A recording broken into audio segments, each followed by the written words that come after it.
I got mistaken for Hugh Jackman once doing a tour. I said, "Oh, meet me at the Dolphin Centre." They said, "Oh, who do I look for?" I said, "Just look for a huge black man." I get there the next day and the bloke said, "Did you say Hugh Jackman?" I said, "Yes." Yes, yeah, I'll take it because I promote Australia. Yeah. And does it look right? Yeah, well, I'll take the compliment too. That's because that's a stereotype. Yeah, Hugh Jackman's a... Well, could you imagine I went to New York City and we were over there and we tell everyone, "Oh, that's the Big Apple, but have you ever been to the Little Apple?" They're like, "Where?" "Donnybrook." Oh, of course. That's the Little Apple. So I've been to 2 apples now in the world. Is this your country here? Yeah, this is our country, yeah. Yeah. So... Where are you from? I'm from Horsham in Victoria. Oh, wow. Yeah. Yeah, we moved over here like when I was super young. So this feels like home, you know? Now, my daughter was Hamilton. Hamilton's Victoria? Yeah, my daughter was rouseabouting over there, shearing. Oh, really? Part of a shearing contract. Yeah. Rouseabouting, so travel around Australia. That's full. Rouseabouting. Like full farm. Yep. Full farm area, hey? Yeah. Interesting. Yeah. A lot of regional Victoria is farming, actually. Yeah. And shearing's big, but it's that transition because my dad was a shearer, do 200 sheep a day, chucked it in when we moved this way. Yeah. Then Dad picked up work on the local shire, see? But then while he was here, didn't realise that his great-great-grandmother was traditionally from here. But being dispossessed in the late 1800s. Yeah. But not until a couple of years ago we found out that she was originally from here. Wow. So we had Miss Forrest come out, and when Mr. Forrest was involved with early settlement here, John Forrest and Stirling.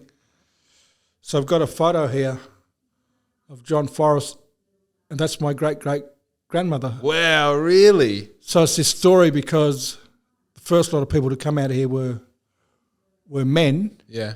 So they had this interaction with women. But to realise that she was sent away to Nyoongar mission, which is a horrible place for taking away the culture, the identity. But when they moved her out of Bunbury, could you imagine, as a mother, you lose your lineage to country? Yeah. Because her mother was from here. Yeah, yeah. So having this whole story about this connection, but... How did you put 2 and 2 together? Well, I was working here with a company called Accord West that works with kids in out-of-home care. Yeah, yeah. They come from Kimberley, Pilbara Desert. Yep. You see, I'm a cultural educator. I was on a 2-year contract with them, and then there was another guy who came from Mandurah, and his name is Glenn Lothian. Okay. And I looked at him, he's sort of like a fair-skinned black fella, and I said to him, "Oh, you black fella?" He said, yeah, my family, we got connections here to Bunbury, out at Belvedere Beach, Louisa White. I said, "Oh, my great-great-granny's Susan White." He said, "What?" Wow. And we're working with kids in care, but they were disconnected from here years ago. So was our mob. But realising that we come from these 2 sisters who come from the same mother from here. It was a conversation that caused it. That's crazy. Yeah, then he realised that he had all the family written history, but we had all the oral stuff. Right. Because also old Granny Louisa White, one of her sons, ended up dying in France, Villers-Bretonneux, World War I. Right. So this whole story about, I spent 6 weeks in Europe, and one of my friends said from Bunbury here, "Oh, if you get a chance, pull into France, check out Villers-Bretonneux." So I've got no need for that. Yeah. Not my history. In actual Anzac. fact. But then realising a couple of years ago, should have, would have, could have, but hang on, it's not over yet. How do we set this up as a leadership for youth? Because Anzac's story is a part of our story. Yep. But realising that he was a bad boy, he got sent away to this mission. He proved his point, but when he came back, he got into trouble.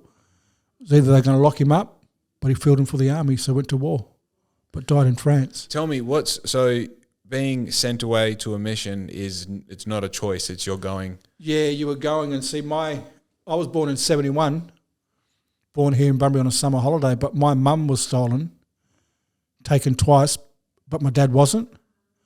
But all our grandparents were either taken or put in missions or put on reserves, but were heavily controlled by police and native welfare. And it was horrible because my generation was, 1967 was the last referendum, but still today we're still classed as flora and fauna.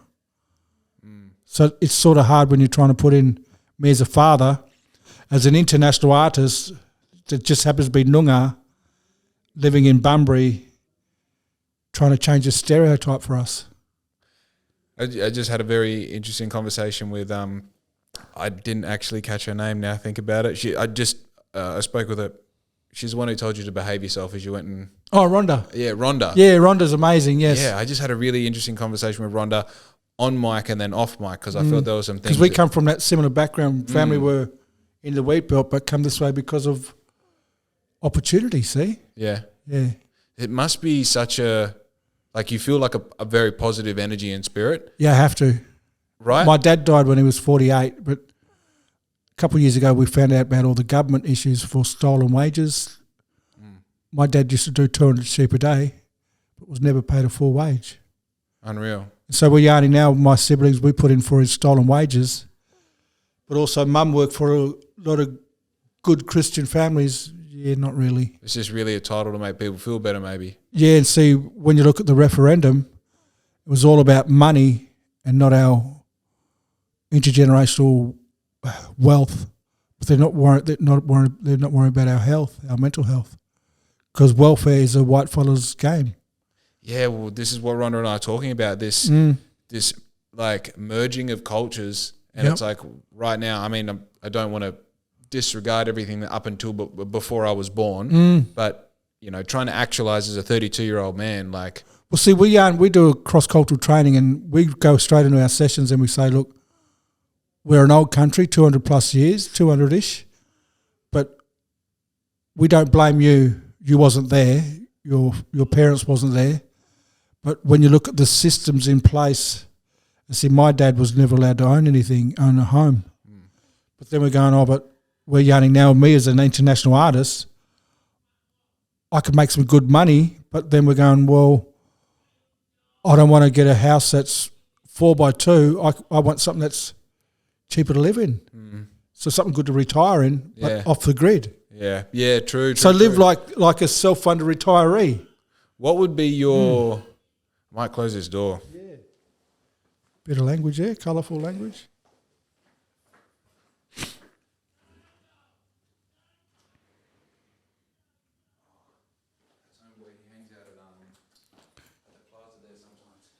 Yeah, see, we've got a lot of problems with but it's also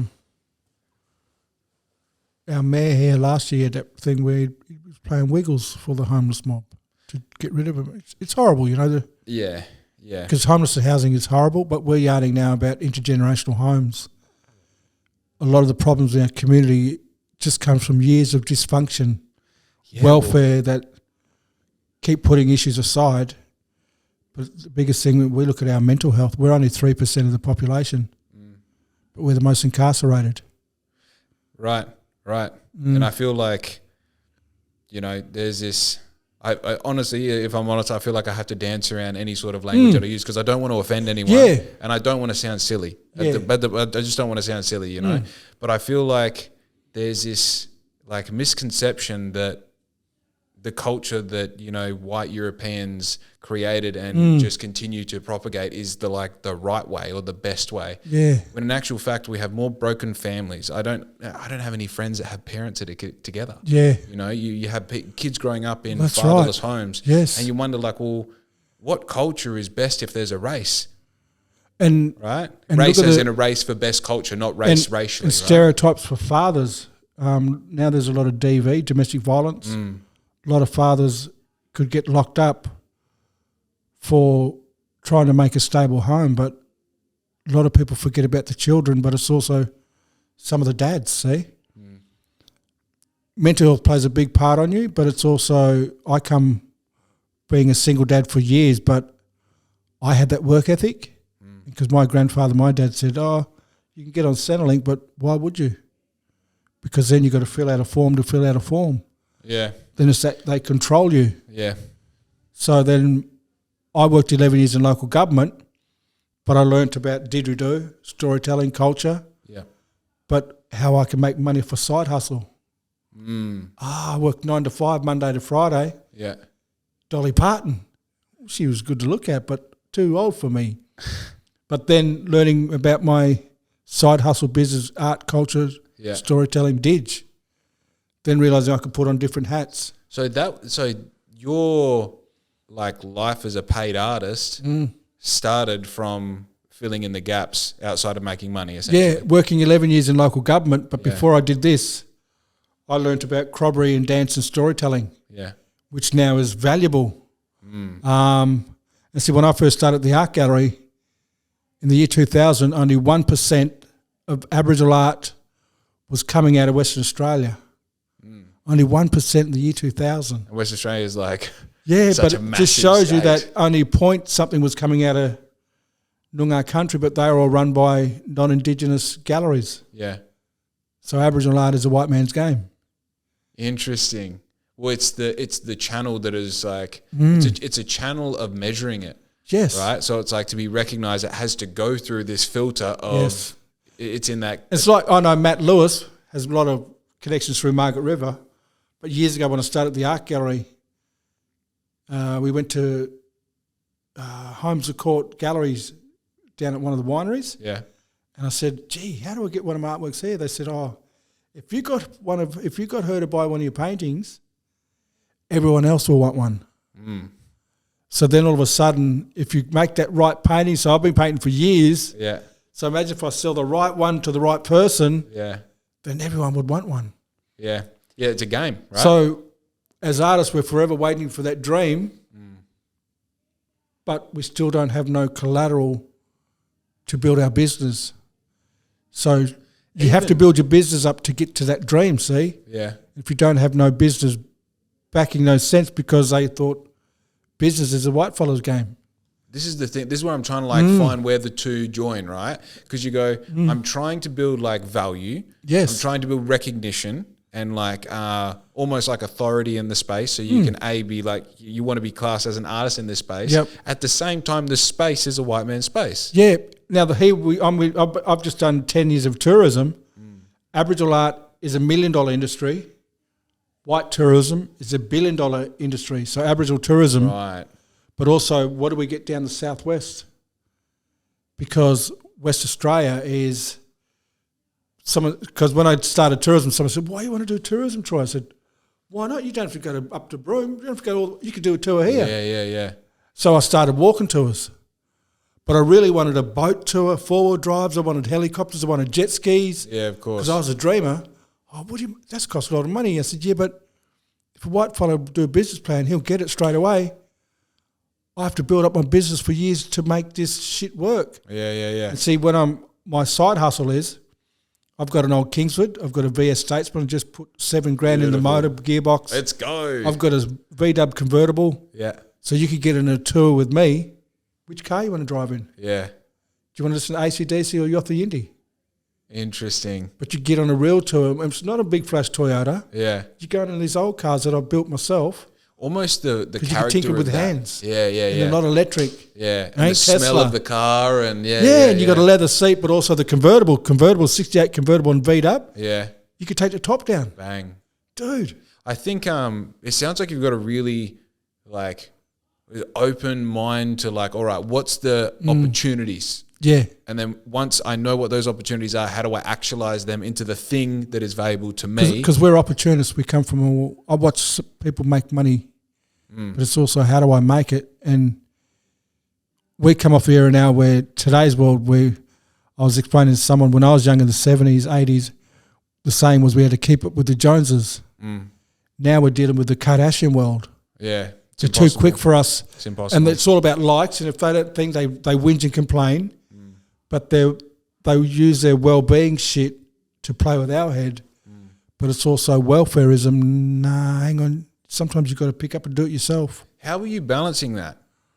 Like I feel like you're a real mature, happy spirit. Like that's got to be a skill, right? Well, see, could you imagine my 11 years in government, 10 years in tourism? Only last year when my mum died in November, I also lost a grandson.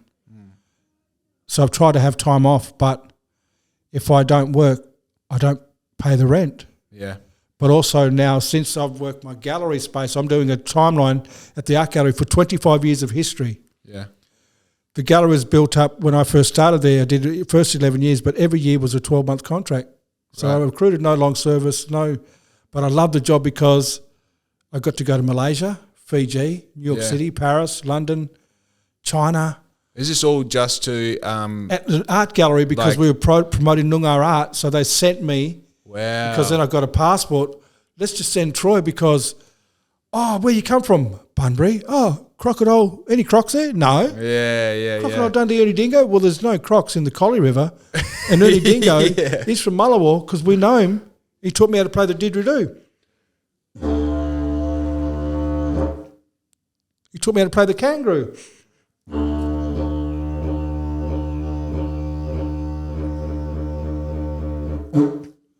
But we call him Yonga. Kangaroo is a word from East Coast. Right. The emu, we call him Wedge. Wedge. Yeah. Wedge. And Jen is his foot. There's a town called Wagen. Right. There's a story about a big emu footprint. Right. Okay. But the emu jumped into the sky, which is the emu in the sky you could see, the solstice. Right. Do you know that dreaming story? No. But you're going to learn it. Yeah, tell me. So this leads on to the storytelling. I've just thrown you that rock. Yeah. We've made a ripple now, see? So I've caught your attention because You're the value in me as a storyteller. If you shut your eyes, if you shut your eyes, I've been American, I could tell that great Australian story like Jack Thompson. We could be in the desert. But no, you're in Noongar country, mate. Because breaking stereotypes was me because Hugh Jackman, Nicole Kidman, when they made the movie Australia, I was around the world somewhere and someone said, oh, Australia, Nicole. I said, no, I got Auntie Nicole. She'd do a better job than her. Yeah. That's Nicole Kidman. She was on BMX Bandits when I was a kid. Yeah. But also Hugh Jackman is that comedy. I got mistaken for Hugh Jackman once. I didn't know when I was in New York City I should have went to his Laughing Man Cafe that sells coffee because he has that in New York City. But he's an ambassador for Whopper in Perth. Right. So how do I get Hugh Jackman to come to Bunbury if he comes to Whopper to visit one time? Because I have a dream. No, I have a dream time. A dream was used by Martin Luther King. You are such an entertainer. Yeah, brother. Like you create so much space for wonder, you know? Because I've been around the world and could you imagine this didge here got me, could you imagine I'm in Paris, blue, drunk, I stayed 100 metres from an Australian pub. Yeah. And someone said, why? I walked in an Australian pub with this didge. And there was a Kiwi girl. She said, what are you doing in Paris with a didgeridoo? I said, I'm from Australia, mate. Yeah. She said, you're early. The pub don't open until another hour. I said, well, I'm staying down the road. She said, bring that didgeridoo back. And all of a sudden, this didge took me all around Paris. Wow. Drinking and partying, clubbing. Yeah. Got us in amazing pubs, but then staggering out the nightclub, looking for a Southern Cross. Hey, nothing here.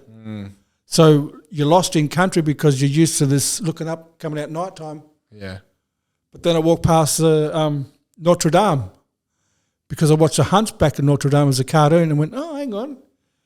Oh, right. Maybe this is that yarn because that next day I was emailing my daughters at Jitty Jitty Primary School at an internet cafe back in the day because internet wasn't properly on. I didn't have a mobile, see? But then realising that just having opportunity in the world, breaking stereotypes because they think we come from the desert. No, you got to cross the desert. You could Google Maps now. Google it to Bunbury. Yeah. They know about the wine in Margaret River, but for us, the wine is only produced because of our Noongar country. Right. It's a beautiful country. I feel like you take, like, I might be speaking for you, but there's the opportunity there. It's like... It's more like a tourism push. See, I'm the tour guide. The wine comes from the ground. Yeah. Right? It comes from here. But now that there is like the wine is almost like a metaphorical connection between the land and the rest of the world. Yeah. And there's like on the back of that. That's right. If you can transport, if you can communicate the message of your people, and it's like that is such and to title to get the storytelling. Yes. The storytelling is the method. And see our method here, look, we got black jeans, we call it Murni. Here the black rock is down Carlig up here down at Wailup, the black rock, lava. But also in the wheat belt, you got the granite rock. That's a combination of lava and ice. Right. So this is just pure lava. So lava and ice created our budja. In the wheat belt? Yeah, so you look at Wave Rock. Yeah. It's just a big granite rock, but it's brown, yet lava here is black. Right. So granite rock is a combination of lava and ice. So as the lava pushing out hits ice, then it forms that granite. Whereas here, just lava comes straight up. So this is how old they say this. When Darling Ranges was made, 160 million years ago, the lava pushed up and formed out here. Out in the wheat belt, the lava and ice formed granite rock. Wow. So you look at granite rock down Margaret River Way too. Yeah. But it's not basalt rock. Oh, yeah, that's... Because it's an old history about Ice Age.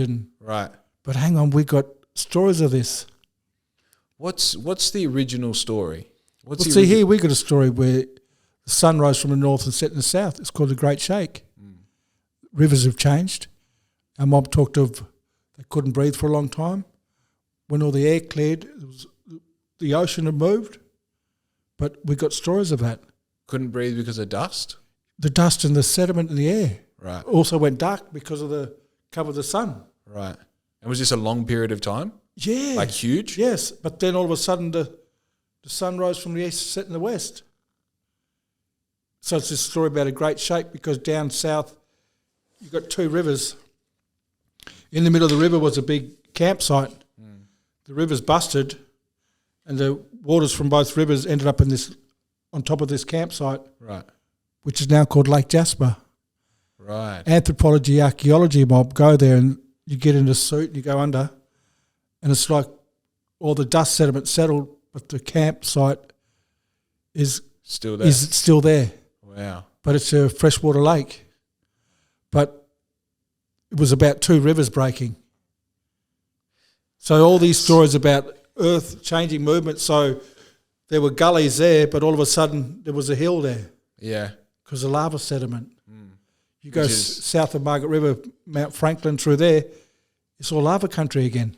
It's like what we know is tectonic plates bashing into each other. So when I yarn culture with geologists and then theory. So could you imagine me in science? Crossing of worlds, dude. Yes. I used to piss my science teacher off. Yeah. Because of theory. You also would have had that's interesting. See, education. I got kicked out of Kerry Park Primary School in history because the history lesson was Captain Cook met the friendly natives. I'm in class and I'm at the back. I went, ooh. I don't think that's the case. Yes, over here we had to put up with Stirling and Forrest. I'm 8 years of age. And he said, what? Over here we had to put up with Stirling and Forrest. Just how I said that. Because my great-grandfather, our stories come from Perth, where Stirling and Forrest kicked our mob out of Perth. But we moved to York Beverley because in Perth there's a lake called Munga Lake, Munga. Munga was a white man that fell in love with a Nyoongar lady that happened to be Bennell. Oh, really? They had one son. They named him John Munga Bennell. Right. He kept his Nyoongar name on the end but kept his white name. But then he grew up a bit older, but then he was subjected to Aboriginal marriage law. Yeah.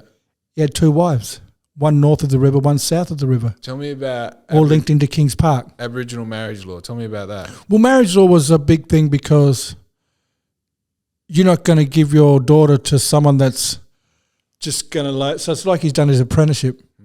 You know how to catch a kangaroo, you know how to catch a feed, marron, you know how to survive, but you also know how to keep the family safe. Yep. Because also we didn't live in one area. Our address might have been here, the start of the address, the front gate, but the back gate might have ended in Augusta. Right. Or the back gate might be here, the front gate might be Narrogin. Yeah. Because we cross boundaries, cross rivers.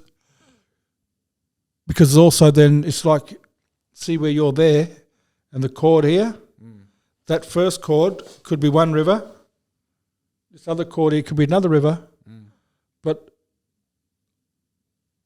we have marriage law where you can't marry anyone in that line, you have to marry cross river. Oh. But see, then all of a sudden we can't marry that line because too close, we've got to go the river over. And what's the purpose of that? Is that to keep... So there's no mixing of blood too close in one area. Right. So you have to trade boys and girls. It's like a natural... Wow. Yes, because we know down in Manjimup, so if you're sitting in Manjimup and I'm in Mount Barker. You got that Muir Road that connects it. Yep. Here you got the Tone River and Franklin River, 2 rivers. Yep. In between their 2 rivers is a marriage ground.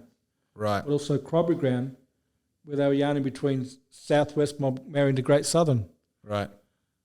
So the rivers were important, but also you take on marriage totem, because you might have already had your own totem. Marriage totem. Totems. See, my family from Perth, we recognise to the green frog, kuya. Every time I hear a frog, quack, quack, quack, good. Sometimes you hear a frog crying. Yeah. Oh, no, bad news going to happen. But our other one was the black swan. When we go to Swan River, you see hardly any swans. Yeah. Something wrong. The water no good. Now with 2025, all the runoff and waste in our estuaries and rivers, no good for the swans. But we're lucky because there's no swans in the Swan River in Perth. They all here in Bunbury. I was going to say, we got... Means our estuary system's healthy here. So, yeah, interesting. So we love it because our totem followed us here. But every time we see the swan and I hear the frog, that's my 2 marriage lines, my 2 totems off mum's, dad's line. But off mum's line, I don't know it because stolen generation, loss of culture.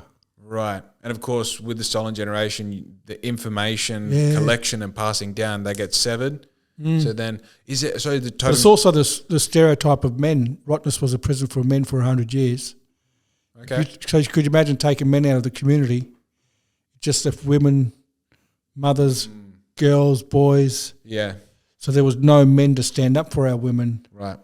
But also look at now the stereotype of Aboriginal men. We're either drunks, alcoholics, druggies, or locked up, DV, we're angry.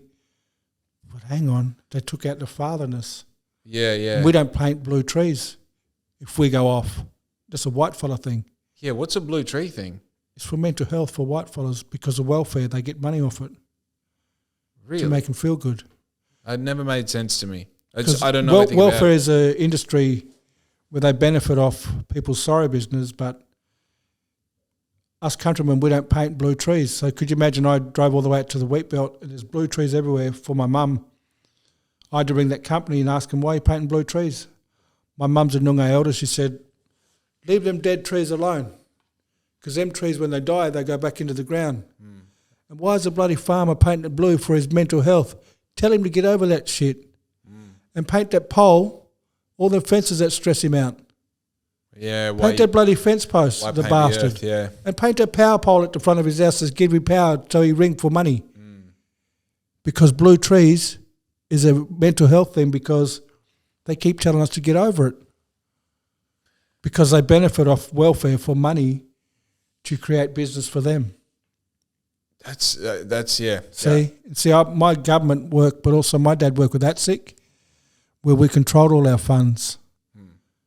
And see, I know how a white fella run a business, so my ABN is my Aboriginal business number. Interesting. I just happen to be Australian. Yeah.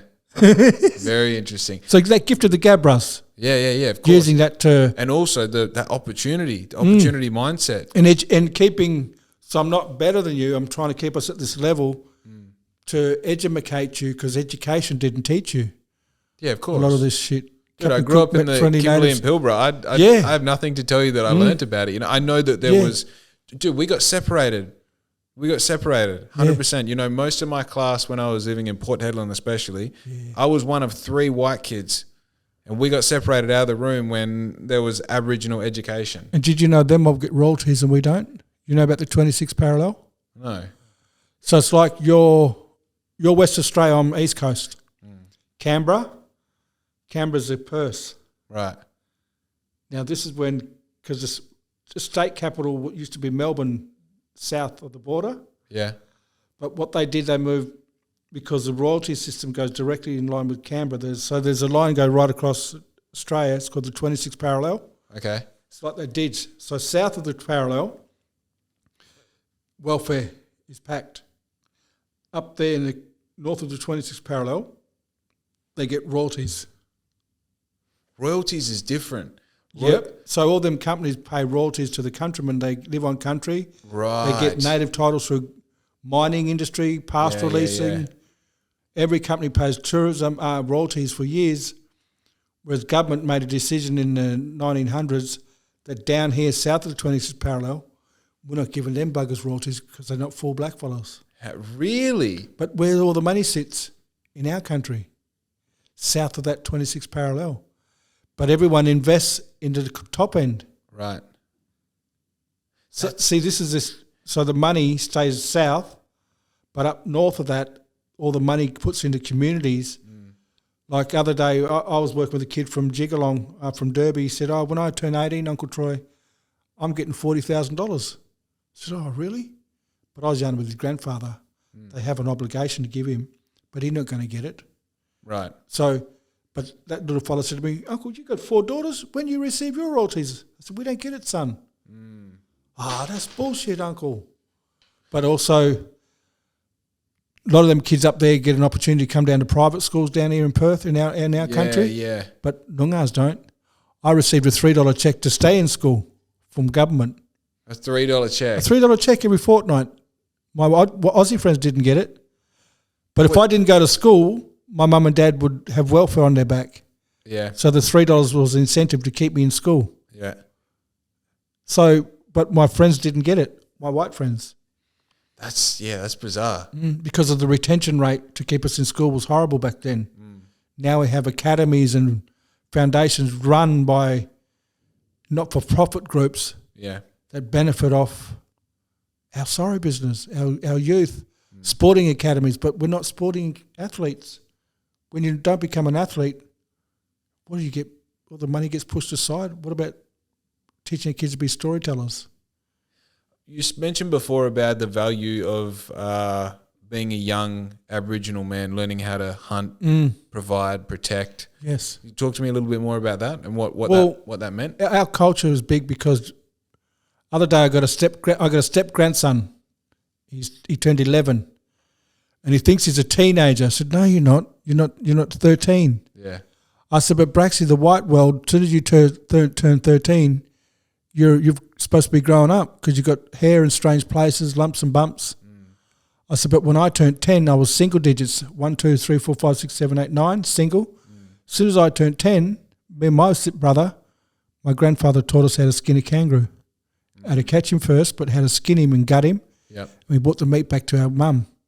Because Pop said, you've grown up now, grandson. And don't wait till you're 13. You're a man now.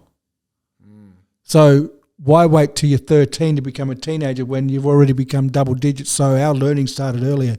Did you remember that? Yeah, brother. Did it scare you? No, it was awesome because I grew up watching my gun hunting with my dad and Pop. Yeah. But then putting you on the knife, but then they showing you how to do it properly. Yeah. Don't cut the sack because you could make the meat caca. Yeah. There's a poison gland. There's all this other stuff you have to learn, but it's when you bring that meat home to mum to cook, yeah, you're growing up, son. It's a full circle, hey? Yeah, then all of it. So, but realising that I'm 10. Yeah. I'm not 13. Then when my mates become teenagers, when I become 13, you're a teenager now. Nah, I knew how to skin a kangaroo. You were halfway there already. See, we already grew up. Yeah, yeah. And see, that's that bush culture they teach you at a younger age because teaching how to catch a kangaroo is different to catch a goanna, different how to catch an emu, different how to catch a possum, different how to catch a little brush. Yeah, yeah. Catching a that's your apprenticeship to stay growing up as a kid. As soon as you can, then you could be married up. So all of a sudden, this rite to passage is big. How to make a boomerang? Yeah. Oh, we're going to cut all the trees down. No, you have to wait for a big storm because the tree's provided itself for you. Right. And you work it when it's wet. Yep. How do you make a didgeridoo? How do you make a spear? These are all like apprenticeships going through TAFE. And why they push us in school for all these years when we should be learning this, which adds a value in when I make a boomerang. I could sell it to white tourists, but they know they're paying big bucks and they're not being ripped off. So, dude, it's that whole storytelling process, see? Yeah. But such a real form of art as well. Yeah. Like that's crazy. You made that with your hands. And then these ones here, they come from the same branch, but then if I give this one away, no good. And these aren't throwing ones, these are booms. Oh, really?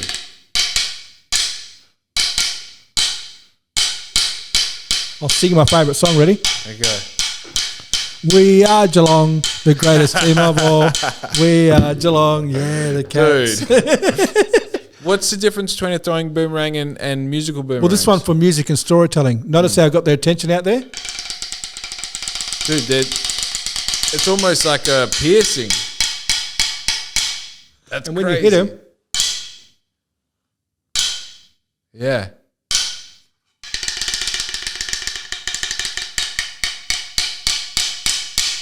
They're so loud, dude. but then we got...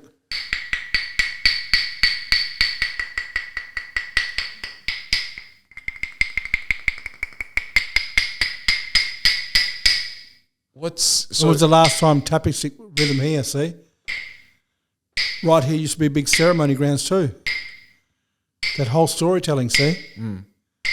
Our heartbeat. Them kids that coming out of home care, they're bouncing all over the place. But we've got to regulate ourselves. Oh. Regulation, see?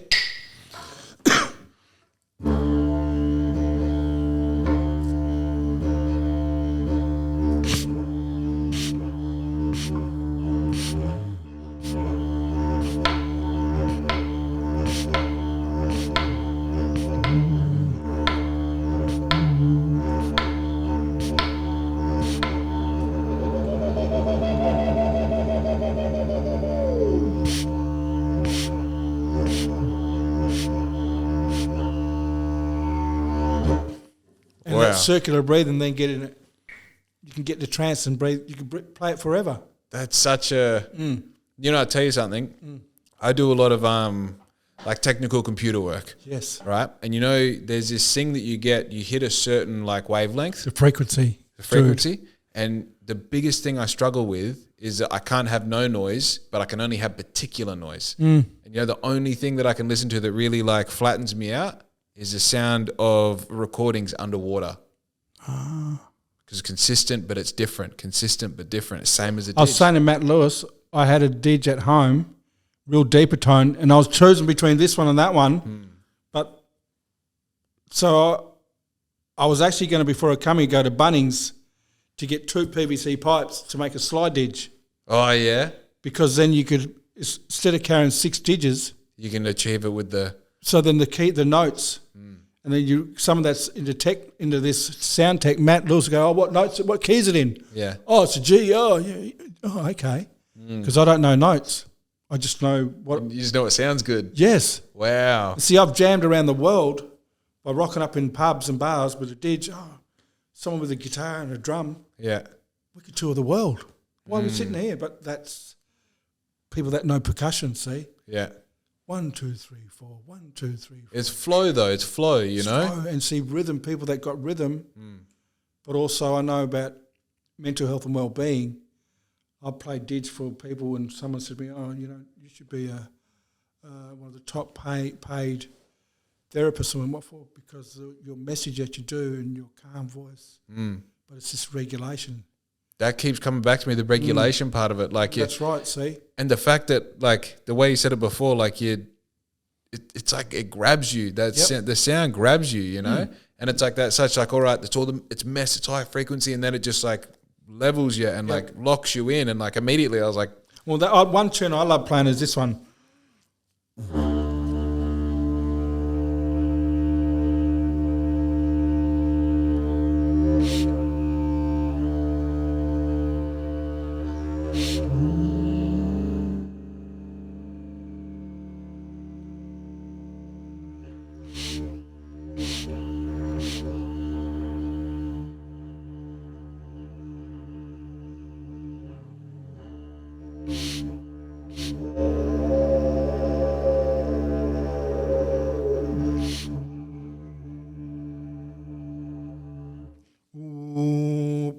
Yeah. My mind was starting to like glaze over. And the frequency, I get it. All of a sudden, I'm relaxed. Yeah. But only people that know this sound and know technician, they get it, see? What's your, like, where are you going in your mind when you're doing that? To a better place. Just trying to think of being somewhere. Like, is it coming through you, do you feel? And see, the yidaki is the oldest instrument in the world. Yidaki is its name. Right. Didgeridoo is a rhythm we play.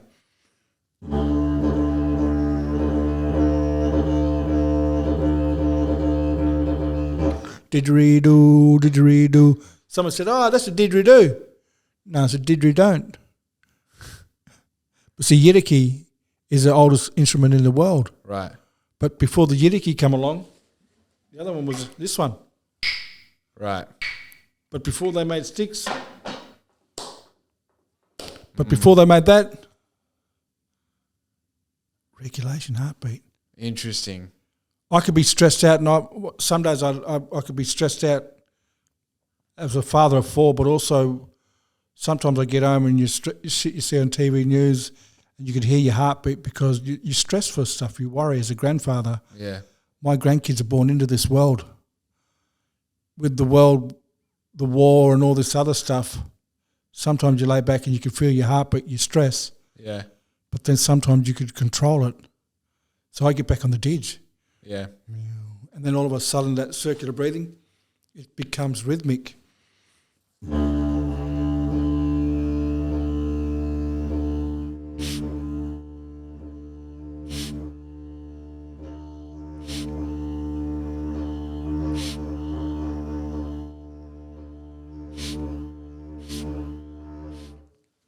Never ending. Yeah. Yeah, that circular breathing, you're breathing in while you're pushing air out. Yeah. Interesting. And remember, we're part dolphin or a dolphin part human. Right. Because they're the only animal that could sleep while they're swimming. So they have to keep sleep with half their brain so the other half stays awake so they don't drown. Right. But also that's a survival mechanism. Yeah. And I'm trying to survive at the moment as a grandfather in this world. Yeah. So we have to, so we don't drown as Nyoongars.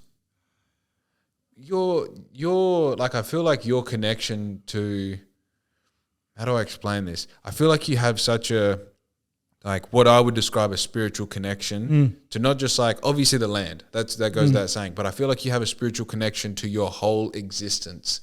Yeah, and I feel like as I have old ways, but I think the best thing with learning from grandparents and old people, see that's that yarn because, when it's gone, it's gone. Yeah. I just feel like there's such a separation. Well, I'm a storyteller for my family, got a lot of courage but the next step is getting the storytelling out. We've got maps, but then it's using the vlogs and the pods to record it on country. So you get soundscape, you get ocean, you get river, you get an entire... then to immerse yourself in the culture, but do we record soundscape and we do it in here? So all of a sudden, but nothing like going on country too. Yeah. So this is where this hub will help grow the story, see, brother? Yeah, I do. Yeah, and I'm glad to be a part of this. Absolutely. 1 Powerball and 2 boomerangs. Dude, that's cool. Thank you so much for joining me on the pod. Yeah, no worries, I appreciate brother. it, brother. It's been good. Too easy. How Sounds good. deadly. Nice. And what is it you do otherwise, Jake? What is it you do? My full-time gig is I'm a uniform supply and printer. Oh. So instead of going to the uniform shop and saying, I want that, and then they go and get it embroidered and that, I do the whole lot and then deliver it to you. Oh, fantastic. Yeah. Oh, So good we stuff. operate from home and I fill in the gaps by doing podcasts with typically just like, I categorize them as local legends. People that, you put them a camera in front of them and you'll have like a little sub sort of culture that knows them. And so I just sort of like pinch everyone's audience to make my own audience. I like that. I like that. Just fill in the gaps. Yeah, that's it. Do it until everyone knows me as being the podcast guy. Until then, I have to float off everyone else's fame, So what's your medium of art? Are we talking painting or? Yeah, it is painting. I'm still learning all this stuff. What is the medium of art and what different things are? Yeah. But look, it's just acrylic on canvas. Okay. All types of different canvas. And plus, they're teaching us all different things about different dyes, different paints, different techniques, different tools that can be used. And it's like, wow, wouldn't it? I guess I don't think outside of the box. I do what you're supposed to do because these are the rules. But in art, There are no rules. That's the point, right? And it's just understanding there's no rules. Because I started painting and I think, oh, no, you can't do that because it's supposed to be looking like that and you're supposed to do that. And somebody said, no, you don't. That's your interpretation of it. And I was like, oh, that's interesting. Okay, so I can go outside the box and it makes it unique. It makes it unique to me because that's my mark. That's the way I do it. And I was like, that's right. It's not following and fitting in with everybody else. And it's really hard to do that. And when you're so conditioned after 40 years of working that these are the rules, this is where you got to go, this is what you of course. So breaking that is huge. And it's actually very rewarding and fulfilling when you bust outside of the norm. Yeah. Well, I feel like there's the practice of art itself is a skill, and then the practice of not being confined by a set of rules is a skill. 100%. Right? So then when you get good at one, typically you then have to go back over and get good at the other one again. Well, not get good at, but get better at. 100%. And the thing is too is, what is art? Because I thought, art is, drawing or painting, that's art. But it's not. There's sculpting, there's chiselling, there's photography is art, and that's art, and it's all this whole different world is art. And it's like, wow, like coming to this, what we're at tonight sort of thing. Yep. And, the way they've digitised or done this or done that with our art, again, is art again, and somebody else's way of... a different expression. Creating and doing things, and expressing it. And that's art. And it's like, wow, that's not the art I used to think it was. That's actually way outside of what I used to understand art was. So art, we're saying art so many times. Your sort of experience as being an artist, which we defined just before we got started as someone who gets paid to do it, which you've made money from your art, so you're an artist, right? Maybe two pictures.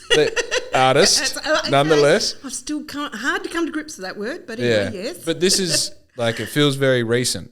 It is very recent. Okay. Yeah, it's only in the last 3 years, maybe. Just dabbling away. It's when I can fit it in, and when I've got time to go to the class, I go to the class with everybody else. Yeah. Yeah, because it's an art class for Aboriginal people. And this is here in Bunbury? Yeah, it's here in Bunbury. Yeah. And so I go along, and it's a good way to mix in and explore, have fun, do something on a Tuesday night or a Wednesday morning, whichever one I can fit in it. So, we do some silk scarves and do some other things. Beautiful. And it's just really nice, and it's wonderful to see what different paints and colours you can create and do. It's cool when you're in that environment when other people are creating as well, because then you start going like, I like that, or, And how did you do that? And what, you just chuck a bit of sand in that. Or you know what?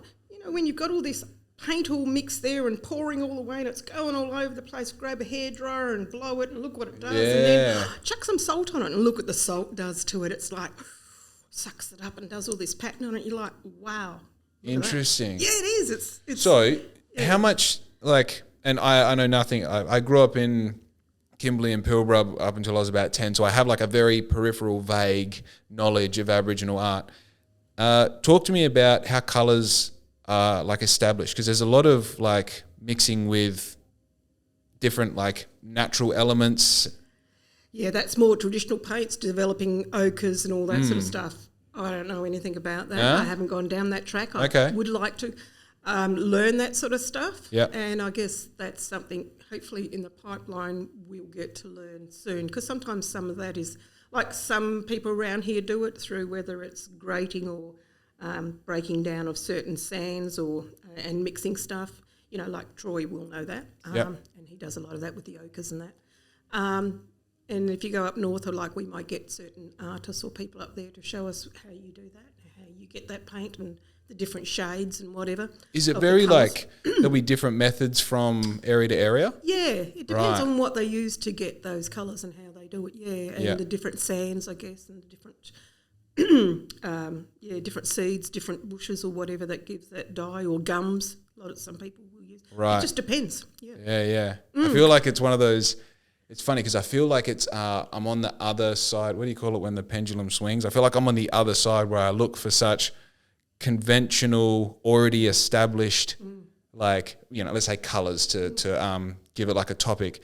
And I feel like on the other side of all of that spectrum is this absolute depth of knowledge of son, you don't know what you're looking at. That's what it feels like. It's such a... I know that when I interpret Indigenous artwork, I have a couple of friends who have just recently got massive pieces of artwork for their house, and you sit there and like you kind of take it in to begin with. It's not till like the second, third and fourth time you're looking at it, you're like, there's layers. Yes. Like there's so many layers to this, yes. You know? Yes. And that's what I'm learning and building and building and building. And it's just, the layers and the different stories or the different meanings or how they connect or the, the storyline that's going through or just how they've done it. And it's just amazing. Yeah. And, and I guess it's, and I guess with that art is understanding too, there's no right or wrong. Or, in the old days it's like, oh, blue and green should never be seen, and all these things you used to go, don't put those colours together. No, not in art. You can mix whatever you want and however, and it's like, boom, it's like, wow, that's really interesting. Yeah. Are you doing anything at home, or is it all just at the class? I'm a little bit of both. Sometimes I get right into it at the class and then I think, I'm still in the mode.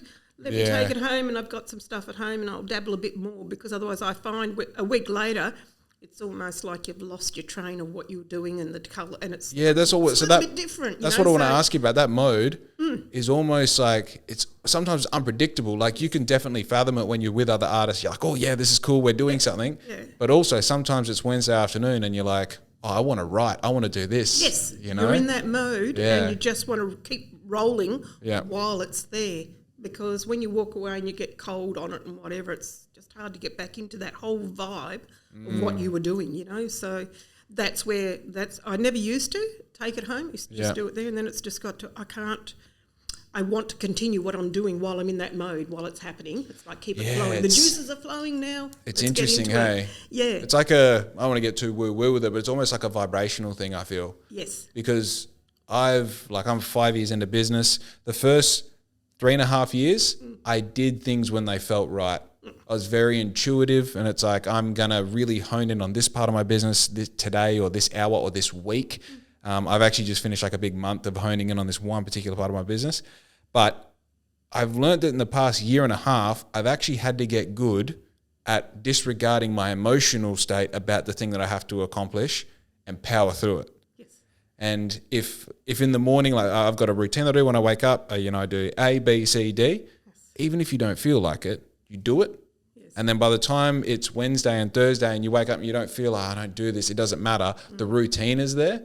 Now, I think the interesting part here is that's very logical things. I need to wake up, I need to brush I need to do this. When it's, I need to get creative to try and like spin that into your spirit and make that connection between you and your hand and the thing. Oh, I'm getting goosebumps. It's magic, And once it's there, it's hard to step out of it. Yeah. While it's going, because and I just think, it's just like you're bubbling. You just got to keep there while it's all there and happening. So, what was life before your artist career? What was life before? Yeah, what was your occupation? What did you... I've been a public servant for 34 years. Really? Yes, in the federal government. Wow. Yeah. I wouldn't have guessed that. I was getting like a teacher vibe or something. Oh, yeah. No. I worked for 34 years with Centrelink. Okay. So, coming through the old Commonwealth employment days, Commonwealth Employment Services, they were with the old job agencies back then, evolved, then moved across to Social Security into Centrelink and for 34 years. So, in all sorts of variety of jobs, moved through, and then I finished up working in the Indigenous field because I used to be also as the Indigenous liaison officer for Centrelink, and then went through to manage area WA around Indigenous servicing for all of WA, and then I started up when the call centre, we have a call centre here, and I started up the Indigenous queue and the call centre and the AB study queue and recruited people all into that. Yep. And then I won a job with Canberra, outpost to Bunbury, and then worked with, into the HR field, more working with recruitment, retention of Indigenous employees into the organisation. So training up, teaching our people how to mentor and get a certificate in mentoring and keeping our people engaged at work and supporting them through all the work processes. also teaching cultural awareness training and training up facilitators to be able to facilitate cultural awareness training with our 35,000 staff across the network. And then You sound like a bridge between this system and that system. I've always thought that my job, my life was meant to be walking in two worlds and being that joining. Wow, I love that. I felt that because I can easily work with my own people and work with. So I've always been able to take what's happening here in this world, in my cultural world and with my people, and articulate it so you're very clear on what that means for you and how that works, and same bringing this back to this side. So I went through and I became an accredited facilitator both in mainstream and the Indigenous side of things to be able to facilitate all those discussions. So I travelled all over Australia. I was the only Indigenous facilitator. So when a change was about to happen to programs, services with the government, before they could bring in those changes, they'd have to run workshops right across Australia with non-Aboriginal community people and Aboriginal communities to see what that impact was going to be and how they need to tweak that before it actually comes in. So it was contextual. That's right. So then they'd have to, because I was the only facilitator for them all, Aboriginal one, they'd have to bring me in, take me out to those communities and run those workshops and tell me how that's going to impact or how do we tweak that it actually works for your community as well as whether it be urban, rural or, metro or whatever. So that's what I did. Such strong language as well. Like you're able to really communicate. Obviously, being able to communicate what that was, what that job is, also speaks to being able to. Wow, that's so interesting. So I guess it's sort of like a teacher, isn't it? Yeah, in a way. I think it's definitely such a. You know what's interesting? You said before about the different mediums of art, right? And like I wanted to comment on that while you were saying it. That one really powerful medium for art for me is conversation. Like on camera, off camera, I really love conversation. I love the dance, the tonal, the pitch, everything. I love it, And I think what you're talking about there is a different vibe of the artistic realm of conversation because you're having to speak to two cultures that whether they like it or not, we're trying to find a middle ground where everybody is happy. Yes. And in the sort of environment you're in, I don't know what the percentage is, but I feel like sometimes that you're never going to have 100% happiness rate from both sides. That's correct. Yeah. That's correct. So you're sort of trying to fill the gaps. Absolutely. And that's the hardest thing. But, sometimes you just got to talk to people about, sometimes near enough's good enough. And we need to accept that because it's better than where it was. Yeah. So near enough's good enough. And we, and I think you got to work in the grey areas a bit. Nothing's black and white, and you need to be able to just shift boundaries a bit. Yeah. It's like it's living boundaries, so to speak. It's like a living document. It evolves as you go along. It's the same sort of thing. Nothing's really black and white. You need to be able to just move boundaries and bring them back in a bit, just enough. And also play a long game as well. Yeah, absolutely. And what works for that one doesn't necessarily work for that one. It's not the same fit. So it's just modifying, tweaking a little bit so it still works and it's still within the boundary. So that's when I say just to move them a little bit in and out, in and out. It's almost artistic, isn't it? Oh, it is. So I don't exactly know what the question is here. With your experience and what you've seen in all of those different career roles, I'm just going to say the words that are in my head. Do you think it's better now than what it was? Do you think we've made progress in trying to find a neutral ground for both cultures, or do you think we've gone backwards or there's a ways to go? What are your feelings around that? I think we have a long way to go. I think we've come forward a little bit. When I thought we were moving ahead quite well, and I thought we were into a good space, I don't like to talk about it all the time because it's a hard subject, but I tell you what, that no vote threw us right back. And it seems to have, when I, you know what I'm talking about when I say the no vote. Of course. It was a year ago, 2 years ago. And that really took the lid off for racism. And what I'm seeing out there now is really sad to see. So it's like everybody can go out there and be as racist as anything. And the things you're seeing now is just incredible. And I just think we're all humans. We all have a place in this place. We all have the right to be here. Yeah. It's just how we do that and accommodating our differences and our cultures. Yeah. And it's truth-telling and it's understanding the real things. So, I don't know, I thought we were doing quite well, but we seem to have gone right back again. I think the ability for people to listen has been strangled. Yeah. I think people don't listen anymore. They just want 15 seconds of supporting their argument and they go, right, I've got all the information I need. I feel like that is just, you know, I really like long form conversation because you get to actually, you know, feel someone's opinion through actually listening to them. And like, I like this because I get to maintain eye contact with people as well, you know. Yeah. But yeah, I think that ability, and I think from that, you get these negative outcomes like a safe haven for racism and sexism and gender, whatever that is, you know. I feel like that's... And this, people can hide behind the keyboard and be anonymous and say whatever they want. And I just think, wow, really? You know, like, and they just chuck things out there and it really stirs the pot. And I think, why are you doing that? Does it make you feel good? Which, you know, I just don't understand why people hurt each other. Yeah. You know, because words are powerful, as we've talked. Yeah.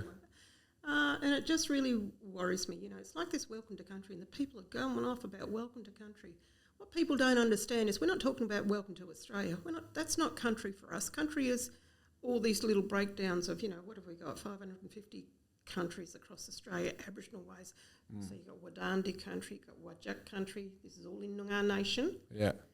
You know, so there's all these different little countries. We call them countries. So when I say welcome to country, it's like, welcome onto Wajak land. Welcome onto Wadandi country. Welcome onto, you know, Wilman country, which is where I'm from, Wilman, over the hill there. Yeah. And I live on Wadandi. Right. So that's just what you're talking about. So it's not country as in Australia. We all know Australia. You know, like that's not country for Aboriginal people. That's welcome to country is welcome to this land that you're standing on. Let's acknowledge this land you're standing on. Oh, it's in Australia, yes, but this is Wadandi country. I'm understanding this in a different light now, but I've never had this conversation as well.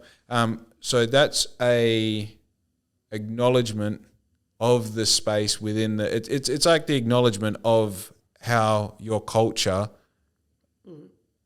sees the land. I feel like I'm using the wrong words for it, but it's like the experience for the culture is that this is still... Yes. Yeah, that sounds crazy me saying that, sorry. There's a welcome to country and there's an acknowledgement to country. And a welcome to country is usually done by traditional elders and so forth. Right. And it's welcoming other people and safe passage through this journey. So that's elders welcoming people onto their lands. And, you know, it's people coming from way out of area onto country. So, you know, somebody from eastern states comes onto the country over here. So welcome to country, and I grant you safe passage through our elders and everybody else that it's okay for you to be here. And that's a welcome to country, and a welcome to country is done by those people who traditionally are the traditional owners of that country, the people that are from there. An acknowledgement to country can be done by you or anybody else. Just I acknowledge that this is Wadandi country I'm standing on. Right. I acknowledge that. But you don't do the welcome. It's done by traditional people. And is the welcome held to... like particular events, or is it? Normally it's. Or is it just event. you're coming to a new area? Yeah, Interesting. that's normally what we'd do, and now it's like more bigger, you know, like football places, you know, like when they have a footy and they start off with a welcome to country and whatever. You know, you got another team that's come in from another state out of area, come into this country. We welcome you with open arms, give you safe passage, make sure everything's in, you know. Interesting. So, yeah, and that's what we're talking about. And so people are jumping, this is my country and carrying on. You think, it's my country too. Yeah. You know, just understand that culture. It's amazing how many Australians jump on board and have a shot at the people that have always been here and always has and always will be.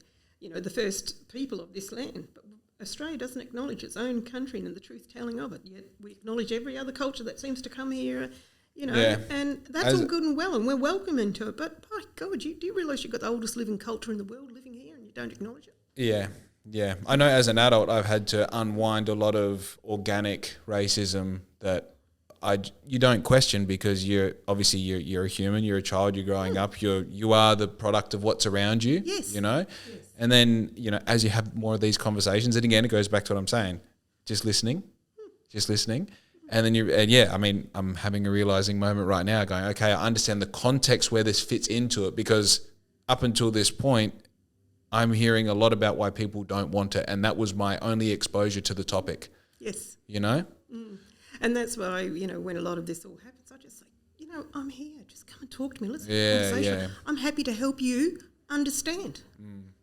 Because that's really all it is. People don't understand. If you don't do your research, anyway. Yeah. Just, yeah. And it must be, as an Indigenous person, it must be such a pain point to have to defend. It's very hard. Yeah. Continually defending what you're doing, why you're doing it, why you're getting it, you know, and the stereotyping, I guess, of, you know, that we get everything. I get free cars, I get cheap house loans, I get all this stuff. And I think, my God, I wish I did, because... Yeah, show me. Show me where it is, because, I've worked all my life for everything I have and never had anything free. So I don't know where you get it from. Interesting. Well, thank you for having an honest, open, I feel like sort of raw conversation about it. That's, you've definitely shown a lot in a part of my brain that I didn't know I had access to. But if people want to find your artwork, where might they be able to find that? Well, right now it's over at the art gallery. They've got a little art shop in there, so we've got lots of little bits and pieces in there. Beautiful. And it's doing quite well. And I've just had art up at the Revealed Artist exhibition up there, and that's just finishing, but I've got art up there. But I just do it because I enjoy it, and I am absolutely thrilled if somebody gets the same enjoyment and wants to look at one of my pictures. I'm quite happy for them to have it. Yeah, absolutely. Because if I get joy like what I put into it, my heart and soul, sometimes it's hard to part from it. I did a special piece and I poured my heart and soul into it, and I called it The Matriarchs, because it was just so, in my life, in my culture, my nan was everything, so she was our matriarch, and she picked out of 34 grandchildren. It was like me, number 6 down the track, and you're the one that's going to, because, you know, and she passed on all this stuff to me. Wow. So that hand down of whatever, and how she distributed through me and through my mum, and how to nurture and pass on and build, I put this all into this painting. And then I hesitated whether I sold it, and then I was like, oh, maybe I shouldn't, and then it was gone. I was like, oh, it's no. in my hands. It's okay, as long as somebody enjoys it. Yeah, for sure. And do you believe in that moment? Like, as I said before, I live very intuitively, and I just sort of let the wind take me where it wants. Yeah. I'm a firm believer. Opportunity knocks, and it's your choice whether you choose to go through if you realise it's knocking. So be there for it. And I think things are meant to be. Things happen for a reason. And if you don't learn from why that's happening to you, it'll keep happening until you learn. Yeah. And I'm always a glass half full. Doesn't matter what anybody says, glass half full. They can throw all the negatives they like, and I just think, no, that's happened for a reason, and you need to learn from that, and it's always half full. And, it's the way I cope with life, you know. It's just... Beautiful. I love it. And, you know, I look at life because I've had lots of stuff, you know, and that's why I retired in 2019. It was the cancer journey and all the rest. And at the end of the day, I look at, you know, do you live today for today? Yeah. Because I don't see too far ahead, because I think tomorrow never comes, because when it gets here, it's today. So you live today for today. And a good start to the day is, well, I woke up. Some people aren't blessed with waking up today. I woke up. That's a good start. Let's go. Beautiful. On that note, let's wrap it up there. Amazing. Thank you so much. You're very welcome.